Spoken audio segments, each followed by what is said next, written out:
سبحان الله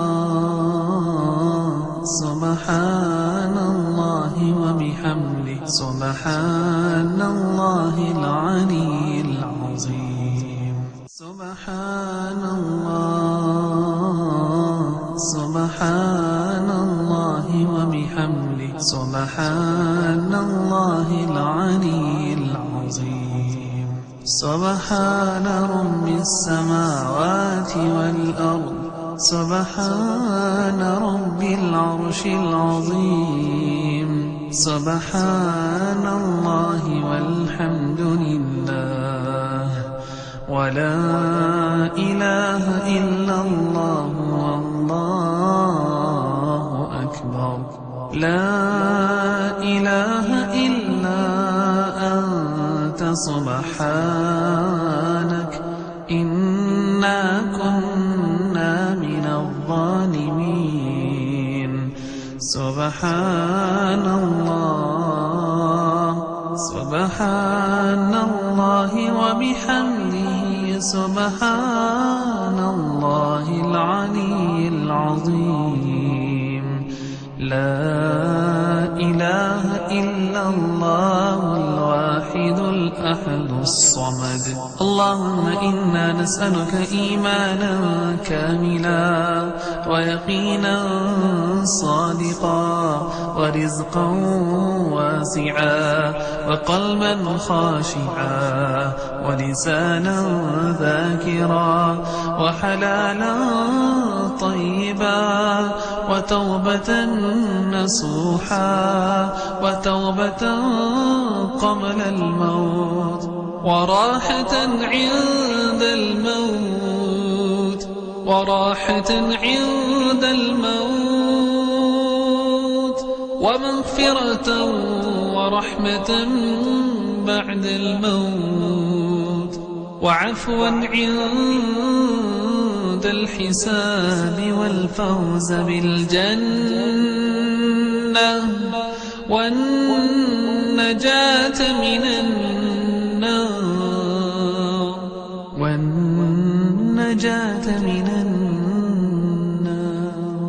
ربنا آتنا في الدنيا حسنة وفي الآخرة حسنة وقنا عذاب النار وقنا عذاب النار اللهم أعتق رقابنا من النار ورقاب آبائنا وأمهاتنا وأزواجنا وذرياتنا من النار يا حي يا قيوم يا حنان يا منان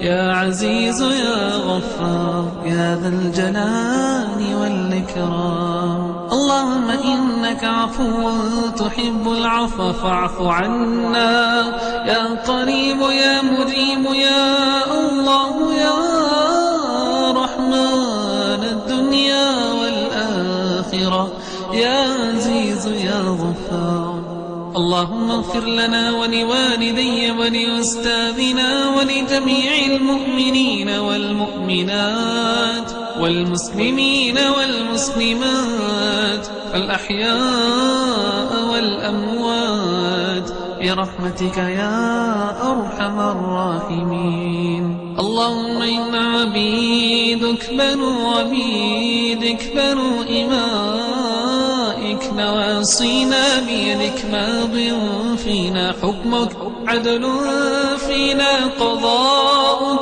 نسألك بكل اسم هو لك سميت به نفسك أو أنزلته في كتابك أو علمته واحدا من خلقك أو استأثرت به في علم الغيب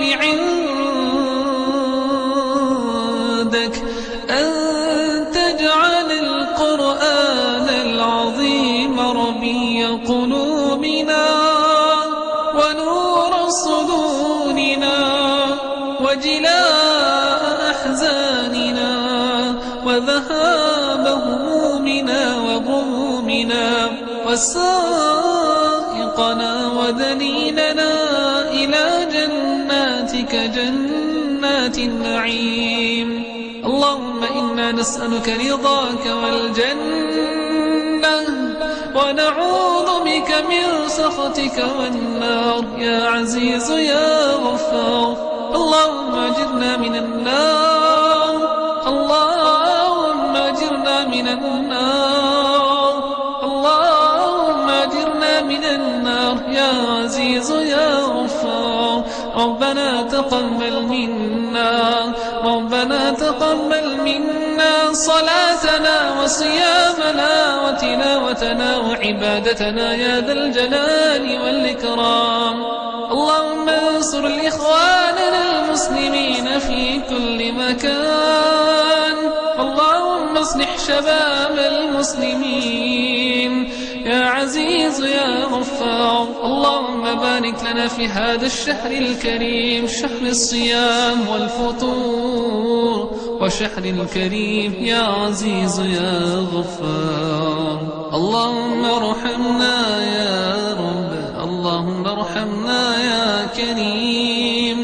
اللهم تقبل دعاء يا عزيز يا غفار.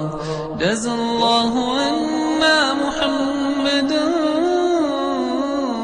صلى الله عليه وسلم بما هو أهله.